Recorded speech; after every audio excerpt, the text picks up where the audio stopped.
আসন্ন ভারত বাংলাদেশ টেস্ট সিরিজে ভারতীয় বোলারদের কাছে বাংলাদেশের কোন ব্যাটার সবচেয়ে বেশি থ্রেট হতে যাচ্ছে জানেন? মুশফিকুর রহিম।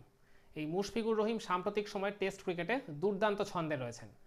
এই সাম্প্রতিক সময়ে পাকিস্তানের মাটিতে বাংলাদেশ যে টেস্ট সিরিজে হোয়াইট ওয়াশ করে এলো, সেখানের প্রথম টেস্টে মুশফিকুর রহিমের 191 রানের একটা ফ্যান্টাস্টিক ইনিংস রয়েছে। তিনি ওই ইনিংসটা খেলে দলকে শুধু বিপদের হাত থেকেই টেনে তোলেননি, মাঝে মিডিল অর্ডার আর লোয়ার মিডিল অর্ডারে দুটো ভাইটাল ম্যামথ পার্টনারশিপ করে দলকে একটা লিড এনে দিয়েছিলেন ফার্স্ট ইনিংসে। পরে দেখা গেছিল ওই লিডটাই দলের জয় অনেক বড় একটা গুরুত্বপূর্ণ ভূমিকা পালন করেছিল। আর কি ওই 191 রানের ইনিংসটা খেলার জন্য প্রথম ম্যাচে তিনি ম্যান অফ দ্য ম্যাচও সিলেক্টেড হয়েছিলেন।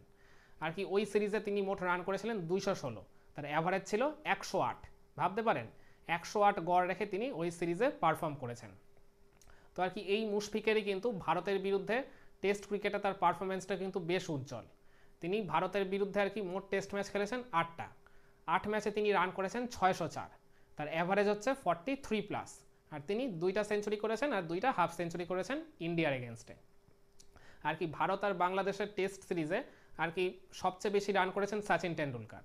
তারপরেই ওই তালিকার সেকেন্ড লিস্টে কিন্তু মুশফিকের নাম রয়েছে। তাহলে এই কৃতিত্বটাও কিন্তু কম বড় নয়। তো আর কি দেখতে গেলে এই মুশফিকুর রহিমই এই বাংলাদেশ যে ভারত সফরে এসেছিল লাস্ট ওই 2019 সালে দুটো টেস্ট ম্যাচের জন্য, তো সেখানে আর কি বাংলাদেশের ব্যাটিং পারফরমেন্স খুবই যাচ্ছে তাই হয়েছিল। তারা 2 টেস্টের 2টাই ইনিংস ব্যবধানে হেরেছিল। তো আর কি বাংলাদেশের সব ব্যাটারদের খারাপ অবস্থা থাকলেও মুশফিকুরও কিন্তু তার মধ্যেই আর কি নিজের মতো করে একটা ভালো ইনিংস খেলার তিনি চেষ্টা করেছিলেন। মনে আছে ইনডোরের সেকেন্ড ইনিংসে তিনি 64 রানের একটা নক খেলেছিলেন, আর ইডেন গার্ডেন্সে সেকেন্ড টেস্টে ওই একটা কঠিন উইকেটে ভারতীয় আর কি পেস অ্যাটাকের সামনেও তিনি 74 রানের একটা ইনিংস খেলেছিলেন। তো আর কি দেখতে গেলে ওই সিরিজটায় তিনি 4 ইনিংসে মোট রান করেছিলেন 181, 45+ অ্যাভারেজ রেখে, ওই দুটো হাফ সেঞ্চুরি সমেত। তো আর কি বাংলাদেশের ব্যাটারদের মধ্যে ওই সিরিজটায় সবচেয়ে সফল তিনিই ছিলেন। বাংলাদেশ যেখানে ইনিংস ব্যবধানে ম্যাচ হেরেছে, সেখানে তার এই পারফরমেন্স কিন্তু যথেষ্টই চোখে পড়ার মতো। তিনি যদি আরেকটু কোনো সাপোর্ট পেতেন অন্যান্য ব্যাটারদের থেকে, হয়তোবা তিনি ম্যাচটা আরও এক্সাইটিং করে তুলতে পারতেন। কিন্তু অন্য ব্যাটারদের থেকে সাপোর্ট না পাওয়ার জন্যই তিনি ওই কাজটা করতে পারেননি। এছাড়াও 2017 সালে বাংলাদেশ যখন ইন্ডিয়ার এগেনস্টে একটাই টেস্ট খেলেছিল হায়দ্রাবাদে, সেখানেও কিন্তু তার 127 রানের একটা সেঞ্চুরির ইনিংস রয়েছে প্রথম ইনিংসের, সেটাও কিন্তু আমাদের ভুলে গেলে চলবে না। তো আর কি দেখতে গেলে ওই ম্যাচটায় আবার তিনি ক্যাপ্টেন্সি করেছিলেন। তো বাংলাদেশ ওই ম্যাচটা হেরে গেল, ওই মুশফিকুরের ওই আর কি লড়াকু ইনিংসটা কিন্তু সবার প্রশংসা কুড়িয়েছিল। আর এছাড়াও ভারত বাংলাদেশের যে লাস্ট সিরিজটা খেলেছিল বাংলাদেশের মাঠে ওই 2022-এর ডিসেম্বরে, সেখানে আবার মুশফিকের ব্যাট কিন্তু খুব একটা হাসেনি। ওইখানে আর কি বলতে গেলে ওটা মোটেই মুশফিক সুলভ পারফরমেন্স ছিল না। ওইখানে আর কি 2 টেস্ট খেলেছিল ভারত বাংলাদেশ, তার মধ্যে 4 ইনিংসে মুশফিক রান করেছিলেন মোটে 86। ভারত বাংলাদেশের এই দ্বিপাক্ষিক টেস্ট সিরিজের মধ্যে ওই সিরিজটাই প্রবাবলি মুশফিকের আর কি সবচেয়ে আর কি খারাপ গেছিল। তো 4 ইনিংসে তিনি 86 রান করেছিলেন, তার গড় ছিল 21.5 মতো, কোনো সেঞ্চুরি বা হাফ সেঞ্চুরি দেখা তিনি পাননি। তো আর কি মুশফিক নিশ্চয়ই চাইবেন না ওই লাস্ট টেস্ট সিরিজের ফর্মটা এখানে আর কন্টিনিউ করতে। এছাড়াও ইন্ডিয়ার মাটিতে তিনি 3টা টেস্ট খেলেছিলেন, তাই 3 টেস্টের 6 ইনিংসে তিনি রান করেছেন কত জানেন? 331, তার অ্যাভারেজ হচ্ছে 55+। তার এই সময় ভারতের মাটিতে সেঞ্চুরি রয়েছে একটা, ওই হায়দ্রাবাদ টেস্টে যেটা বললাম 127 রানের ইনিংসটা, আর হাফ সেঞ্চুরি রয়েছে 2টো, যেটা ওই 2019 সালের 2 টেস্টে আর কি তিনি পরপর করেছিলেন। তো আর কি তার ওভারঅল আর কি টেস্ট ক্যারিয়ারের অ্যাভারেজ হচ্ছে ওই 39 অলমোস্ট। তো সেখানে আর কি তিনি ইন্ডিয়ার মাটিতে আর কি রান করেছেন 55+ অ্যাভারেজে। আর ওভারঅল ইন্ডিয়ার এগেনস্টে তার অ্যাভারেজ হচ্ছে, যেটা আমি তখন শুরুতেই বলেছিলাম, 43+। সেখানে ইন্ডিয়ার এগেনস্টে ইন্ডিয়ার মাটিতে তিনি আর কি রান করেছেন 55+ গড়ে। তো এটা কিন্তু আর কি very much alarming to the Indian team management. তো ওই জন্য আমি বারংবার বলছি মুশফিককে কোনোভাবেই হালকাভাবে নিলে চলবে না।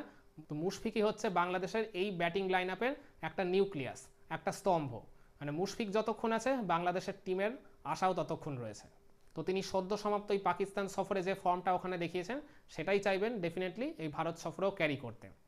তো তাকে নিয়ে কিন্তু অবভিয়াসলি ভারতীয় দলের টিম ম্যানেজমেন্টের আলাদা করে হোমওয়ার্ক করতেই লাগবে। তো মুশফিকুরই হচ্ছে আর কি এই পুরো বাংলাদেশ টিমের ব্যাটিং ইউনিটের সবচেয়ে বড় স্তম্ভ। তিনি নাম্বার 5-এ ব্যাট করতে নামেন 3rd ডাউনে, তারপরেই আর কি ব্যাট করতে আসেন সাকিব আল হাসান, লিটন দাস আর মেহেদি হাসান মিরাজ। এই 4 জন আর কি ব্যাটিংয়ে যে কতটা আর কি ভাইটাল হতে পারে, কতটা যে আর কি তারা দলের জয় অবদান রাখতে পারে, সেটা কিন্তু আমরা এই সদ্য সমাপ্ত পাকিস্তান সিরিজে দেখে নিয়েছি। এছাড়াও মুশফিকের আগেও যারা ব্যাটিং করতে আসেন, মমিনুল বলেন বা ক্যাপ্টেন শান্ত বলেন বা ওপেনাররা বলেন, এরাও কিন্তু যে কোনো দিন যদি দাঁড়িয়ে যায়, এই মুশফিকের সাথে পার্টনারশিপ করে দেয়, তাহলে কিন্তু ভারতীয় বোলারদের জন্য বা ভারতের আর কি পুরো দলের জন্য সেটা কিন্তু যথেষ্ট একটা বিপদ আর সংকেত হিসেবেই আর কি দেখা দেবে। তো ভারত নিশ্চয়ই সেটা চাইবে না যে আর কি মুশফিককে বা মানে বাংলাদেশের পুরো ব্যাটিং ইউনিটকে আর কি সফল হতে দিতে। তারা নিশ্চয়ই প্রপার গেম প্ল্যান করেই তাদের এগেনস্টে মাঠে নামবে। তো মুশফিকেরও আর কি নিশ্চয়ই টার্গেট থাকবে যে এই ভারত সফরের এই 2 টেস্ট ম্যাচ থেকে তিনি তার দিক থেকে তার পারফরমেন্সটা করে ব্যাটিংয়ে আর কি কন্ট্রিবিউট করে দলের জয় সেটা আর কি একটা ভূমিকা রাখার তিনি চেষ্টা করবেন। আর এছাড়াও দেখা গেছে মুশফিক আর কি যত টেস্ট ম্যাচে আর কি বাংলাদেশকে প্রতিনিধিত্ব করেছেন আর কি, মানে তিনি উপস্থিত থাকাকালীন বাংলাদেশের জয়ের হার যা হয়, তিনি উপস্থিত না থাকাকালীন বাংলাদেশের মানে ওই সাকসেস রেট কিন্তু অনেক কমে যায়। তো তিনি যখন এই সিরিজে অ্যাভেলেবেল রয়েছেন, সেখানে কিন্তু বাংলাদেশের এই সাকসেস রেট বা জয়ের হার যাই বলেন না কেন, সেটা কিন্তু আবারও বেড়ে যাওয়ার চান্স রয়েছে। তো মুশফিককে নিয়ে বাড়তি সতর্কতা ভারতীয় দলের ম্যানেজমেন্টের করতেই হবে, আর তার বিরুদ্ধে প্রপার গেম প্ল্যান করে তবেই কিন্তু ইন্ডিয়ান টিমের মাঠে নামা উচিত। তো আপনারা কি মনে করেন, বরাবরের মতোই ভারতের বিরুদ্ধে উজ্জ্বল পারফরমেন্স করা মুশফিক কি এই সিরিজেও তার সেই পুরনো ঝলকে কি দেখাতে পারবেন? তিনি কি পারবেন একটা দুটো ভালো নক খেলে দলকে সাহায্য করতে বা দলের জয় কোনো গুরুত্বপূর্ণ ভূমিকা পালন করতে? কমেন্ট করে জানাবেন নাকি?